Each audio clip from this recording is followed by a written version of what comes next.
Yeah, so. All right, good evening, football fans. I'm Randy Morrell, and welcome to the Daily Record High School Football Insider Show.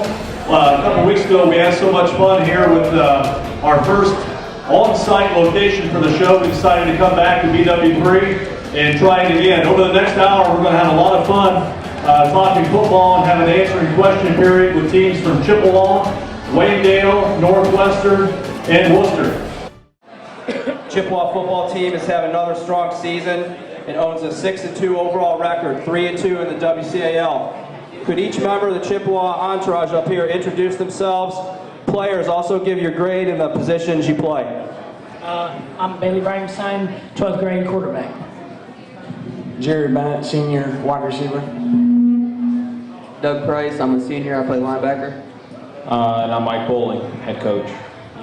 We'll just keep the microphone right with you, Coach. You know, it's no secret that the state of the Chippewa football program, when you got here a few years ago, what would you say are a couple of the real important things that happened to help make the turnaround to where now you guys are looking at a possible third straight playoff trip? With that first year, we had started with our senior leadership. We had a group headed up by Stoney Epling and Josh Miller and Bo Wetzel and Clay Ashley, and the list goes on and on and on. And it gave us a lot of momentum, and it's kind of carried the last 2 years. I know last week, of course, Smithville put a fourth quarter drive together and beat you guys 21-20. How, I mean, you have to really dig deep. How do you get your team to rebound from a tough loss like that? Because I know you got another challenge Friday going over to Hillsdale. Yeah, we'll see how resilient we really are. We're on the mat, and we'll see. We'll kind of paint it back in the corner. We'll see if we'll come out swinging or not. And Hillsdale's in the same boat. They lost 19-0 versus Norway last week. They win, they go to the playoffs. More than likely, they lose, they're out. So they got a lot invested in it as well. And our league is just crazy. It's crazy how good it is. It's crazy how competitive it is. And every week you got to highlight a game. Yeah, I know it's trying to get you to think about the playoffs is real premature, because I know all you coaches are just thinking about Friday night. But I know you have a lot of belief in these guys. Your senior class, especially, they've been with you for 3 years. I know you still have a lot of faith in them and think they can finish strong. What do you think that these guys are capable of doing this year? Like getting on a playoff run or finishing strong? I mean, I know what you're going to say, but still it's nice to hear from you. We just want to get in. We got a Northwestern team week 10 that's in the same position as us. Waynedale's in our region, they're in the same position as us. And when you have, with the exception of Norway, that's kind of cleared themselves out of the way from everybody else is just fighting. Bailey, it seems like you've been playing varsity sports at Chippewa for about a decade. You've been on varsity so long. I'm guessing the other coaches in the league won't be too sad to see you graduate, trying to game plan for you. In what ways do you think you've evolved, though, as a quarterback and a leader over the years now that you're a senior? I think just seeing how the game as at the varsity level actually is faster. It's a faster game, and as I've gotten older, I've just took that leadership role, and I think I've done an okay job with it. Being a senior and with all your experience, how much input do you have with Coach Boley and the other coaches, to comment on what you think should happen out there, or how much more control over the offense do you have now? They listen to me a little bit, I guess, but they listen to what I have to say. But I mean, I just listen to my coaches and just do whatever they tell me to do. Okay, I got a question here for Doug Price. Doug, every time I've looked through the list of the statistics that your coach sends in, you're far and away the leading tackler for the Chips this year. Now, I know you're a linebacker, and looking at you, you're not really the prototypical big, stumbly-looking linebacker. What have been some of the keys to your success this year on the field? You really just gotta want it bad. Just play with heart, and just know every play you want that tackle, and just want it as bad as you can. As one of the seniors too, Doug, bouncing back from last week's loss, What are some of the things you do? I mean, do you seniors step in and make sure that, you know, you forget about last week, you learn from it, or what kind of leadership role do you have in that regard? You just got to try and get your team on the same page and just get them to keep looking forward and just motivate them as much as you can and just go out there and give it all you got. Obviously, you and Bailey have a pretty good connection as a quarterback and wide receiver. I think one game, did you catch 5 touchdown passes in a game once or score 5 TDs? What goes into making a good quarterback-wide receiver partnership? You know, you see even at the NFL level, sometimes I've never seen you on Twitter, get the ball to me more, so seems like you guys get along pretty good. Yeah, I think it's just all because of our chemistry. On and off the field, we hang out 24/7. He knows when he throws it, I'm going to catch it. I know when he throws it, it's going to be right there to me anytime. I think it's all about chemistry. Really, when you have a quarterback like him, it's great. We're now joined by the Waynedale Golden Bears. They have a 5-3 overall record, 2-3 in the WCAL. They're ranked 6th in the Division 5 Region 16 playoff race, one behind Chippewa in the same region. At this point, we'd like each member of the Waynedale team up here, introduce yourself, give us your grade and the positions you play. Reed Stanley, senior, running back.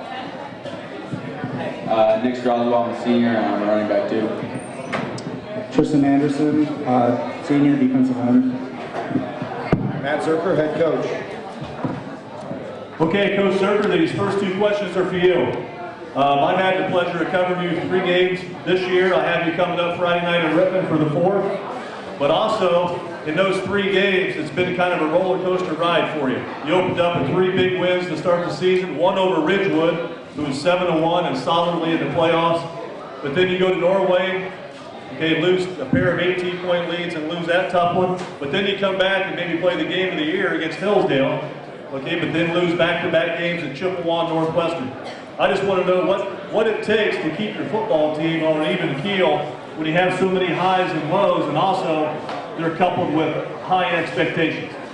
Yeah, absolutely. It's been a roller coaster ride. We've heard it from all the coaches. With the league as tough as it is, you got to come to play each night. It's been kind of a league of matchups and a league of who's healthy both mentally and physically that week. And I think we've seen that week in and week out, both for ourselves and the rest of the league. It's just been a challenge to just keep working and keep your nose to the grindstone. And the big thing is keeping our confidence. You know, and when things go south, staying strong and counting on these guys to keep the ship riding. Yeah, what else goes into that? I mean, is it a team meeting type thing when you drop a heart breaker like in Norway, or did you let that one slide? And then after you lost at Northwestern and Chippewa, did you have to go through some more, you know, maybe for lack of a better word, counseling with your guys, you know, because you had a lot of football left? Yeah, we've taken the approach all year. It's really started in the offseason, kind of a growth mindset. And we knew we were a very skilled football team, very talented football team, but had a lot of ways to go, both mentally and you know, getting over that hump. There were a lot of close games the year before that we just ended up short on, and kind of adopted that. So week to week, we're continuing to grow. Fortunately for us, we got 2 more weeks to show our progress here as we finish up. Your class has been knocking on the door the last couple years for the playoffs in the league. How do you, obviously there's some disappointment when you realize you're not in contention for the league, but how much do the playoffs mean? How much could that make you and your class feel like you went out strong if you can make the playoffs and win some games? We've been just talking about there's still a lot to play for, and we've been training hard, working hard, just getting everything together, getting ready for this you know, upcoming 2 weeks, and just playing to the best of our ability, seeing what we can do. We have 2 All-Ohio wrestlers up here, Reed Stanley and Tristan Anderson.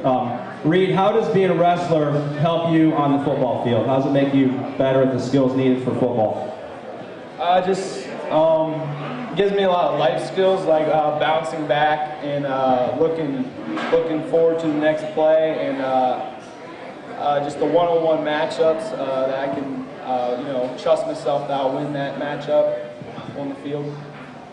Okay, this is for Tristan Anderson. Give me your take on that, Tristan. You're in the trenches every day, or every play. How's wrestling help you, like some specific things, or how's it help you play on the line? Wrestling really helps with the balance, so I think like having good balance in the trenches is a big asset to have. But wrestling is just a tough sport, and you got to really be tough in the trenches. So I think that over the years it's really helped build my toughness and battle through stuff like that. How tough is it playing on both sides of the line? You know, some very physical games, and have you ever asked Coach Zerker to take you out of the game to catch your breath? One of our big things is like we want guys to play fresh, and we know we have guys on the line that can play all the time. So if we ever need a blow, we ask for it, go right back in 2-3 plays later. But on defense, yeah, no, not really on offense. Okay, Tristan, just to follow up on that, has Coach Zerker ever said no, suck it up and get back out there? Yeah, sometimes. We really need it. Yeah, he has. Okay. All right, Nick, this question's for you. Being a three-sport standout, seems like we've been covering you around the clock for more than 4 years, that's for sure. Which sport do you enjoy the most and why? That's hard to say. I mean, I like all sports. I wish I could play every sport ever invented. They all seem fun to me, but I'd have to say football just because, you know, nothing really beats being out there on a Friday night with all your friends, just running around having fun.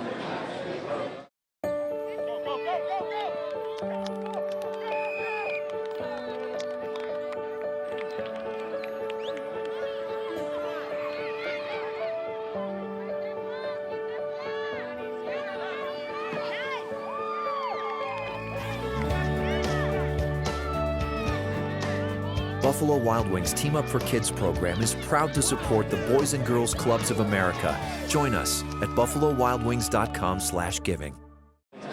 Like each member of the Northwestern contingent up here to introduce themselves. Players also give your grade and the positions you play. Isaac Sadgwick, I'm a senior and play receiver. Hunter Edwards, senior and defensive back. Nathan Schwartz, I play receiver and I'm a senior. And Mike too. Okay, thanks for the introduction. Mike, a lot of people thought you were a crazy young man to leave Smithville as an assistant and take over a struggling Northwestern program 16 years ago. That was right in my early years at the Daily Record. I remember people saying, these kids are getting killed, we should just have soccer. I mean, it was pretty rough out there. How did you decide to do that, and how's it feel now to be the dean of the WCAL coaches? You were pretty good, you've lasted 16 years. Being a long-time Wayne County resident, I played at Smithville and then coached at Smithville for 9 years, and always watched Northwestern, just thought they were great kids, a lot of talent, a lot of size, and lately we haven't had that size, but in the early years we definitely had some size, and just seeing that through the years and knowing there were great families there, I knew it was a place that we could have some success. And so I took that leap, and luckily it's worked out really well the last 16 years. And how's it feel to be the dean of the coaches? Did you skip that part on purpose? For years it was Coach Schrock, who had been my mentor, and so I just remember always thinking that, man, he's really getting up there. He's pretty old, and so when you call me the dean, I start going, I guess I'm that old guy that Coach Schrock was. So I like to deflect when I get called the dean of coaches. Well, Northwestern had never been in the playoffs before you took over, and they've been there 5 times. You have a chance at number 6, but some pretty big hurdles with Norway and Chippewa. What's it going to take? I mean, it's been a crazy year in the league. Anything's possible. What's it going to take for your team to get past those hurdles? For us, obviously, two great teams that we're going to be playing the next 2 weeks, and it's exciting for the challenge. I think our kids are up for it. Something we're looking forward to, and when guys sign up to play football, I think we look forward to Friday nights when week 9 and 10, it means something. And for our guys this year, it's going to mean something weeks 9 and 10. And I'd much rather be playing the good teams and playing a 0-8 team or something like that, because this is what it's about, and this is a challenge, and it gets your blood flowing. And I know our kids feel the same way, so it's going to take a great effort. We know that, and looking forward to the challenge this next 2 weeks. Hunter, you lead the area, 8 interceptions. You've had a couple of real games. I know one game you had 3.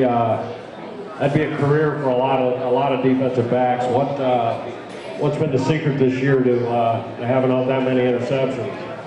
I don't know. I think a lot of teams just look at my size and see that I'm not that big, so they kind of try to pick on me.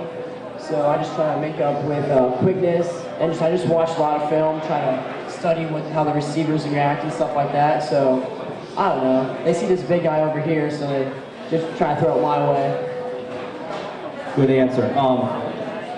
Nathan, it's been a roller coaster season for a lot of teams, including yourself. A big win one week, then a tough loss, and it can be hard to bounce back. As the senior leader, what are some things you're telling your other teammates, and what are you doing in practice to try to make sure you guys go out playing your best football? Well, coming up after a big loss against Whitman, we got to keep our heads up. We try to keep, all of us try to encourage our players to keep their heads up because we know our backs are against the wall. So just encouragement, and in practice we try to keep the energy up. So that's a big thing. Got your question here for Isaac. Isaac, I know you guys had a really good passing game last year. Haven't really missed a beat this year with a new quarterback in Brock too. What are some of the things you guys had to do to make sure, you know, with a new quarterback, you know, what are some of the reasons you've had that kind of success even with a new guy throwing the ball? Well, I mean, you can't replace Cameron. He was just a great quarterback. But Brock has stepped up, and we threw a lot in the offseason and just built up our chemistry. And there's some things that Cameron can do that Brock can't do, but there's a lot of things that Brock can do that Cameron couldn't. If each member of the Worcester group here could introduce themselves and the players, give you a grade and the position you play. My name is Doug Haas. I'm the head football coach. Tremaine Wilson, corner and running back. Petey Best, I'm a senior linebacker and center. Antonio Crosby, I'm a junior and outside linebacker. All right, Coach Haas, to start off with you for a couple questions. When you took the job 4 years ago at Worcester, what would you say are just a couple of the most important things that had to happen for your program to get headed in the right direction? Well, that's a good question. For me, it's always been about a work ethic, a tireless work ethic, and making sure that we take care of everything that we can control, and that's the effort piece that we put forward with it. I knew coming into it as well that we had to get better defensively, and that was a priority for us in establishing an identity, and we were able to do that. Certainly this year, we took a little bit of setback that week, but for the most part, we played pretty good defense throughout the course of the season. Okay, just to follow up to that, Coach, you've been around. You've been Triway, Cloverleaf, Rittman, and you also spent some time with Coach Barnes and Dean Paul and Mike Schmitz at Worcester. Who did you gather the most, or what was your most influential coach that you maybe patterned your philosophy after? I look up, those three guys you mentioned, and Coach Barnes, Coach Paul, and Coach Schmitz. I mean, they all had different expertise. Dean was Coach Paul was a tremendous guy in terms of strategy and understanding the discipline that it takes to get tendencies on a team. Coach Mitch was a tireless worker, continues to be that to this day at the ripe old age of 62 or whatever he is, making the commute from Worcester to Ada. And then Coach Barnes, just the level of competitiveness and the motivation factor were guys that really kind of, they all provided different characteristics and had a tremendous influence on me. Great answer. Part of a defensive backfield that this guy right here, Coach Haas, has called one of the strengths of the team this year. What have been some of the keys to the secondary success that you guys have enjoyed this season so far? Just listening to Coach's game plan, really. We're coached very well on defense and offense, so we just listen to Coach and go out and play how we can. All right, Petey, I got a question for you, a couple of them actually. You've had a great season on defense. In your eyes, what makes a good linebacker? Someone who's ready to hit people at any time on a play, take on blockers, and just do whatever you can to get to the ball and try and minimize their yardage. Okay, follow up on that is what percentage is technique and what percentage is mental? Kind of go over that. I'd probably have to say 50-50 because you got to have good technique when you play a linebacker. I know I get yelled at sometimes for hopping around instead of just taking one step and stopping. But the rest of it just kind of follows along after that. Yeah, what has been some of the keys to how well your defense has performed this year? Mike Antonio said going out, doing what Coach Haas tells us to do, and just playing our hearts out and playing as hard as we can. Okay, Tremaine Wilson, I'm sure, I know this has been a frustrating senior season for you. What are some of the things you've done to still, try to be that senior leader, even though you haven't played that much? Well, I try to go out and practice. Like, I didn't get to play in the games that I wanted to, get the same amount, but I still got to practice with the team, and I'd be at every practice, and I do what I can to try to help everybody out. And so, yeah. Well, I know that last week you got more involved in the offense. Last year you kind of not took over, but started making your contributions about this time of the season. What, how are you feeling health-wise, and do you feel like you can make those same kind of contributions this season? Oh, yeah. I'm still growing, I'd say, coming into this season. Missing the first 6 weeks, I'm pretty sure. It's kind of hard to just come back and get into everything, and like I had to be mentally ready and not worry about my pinky with these pins in it, but I'm good to go. And Good to hear that. Thanks for being here, supporting our Daily Record High School Insider Show. Good luck Friday and in the weeks beyond.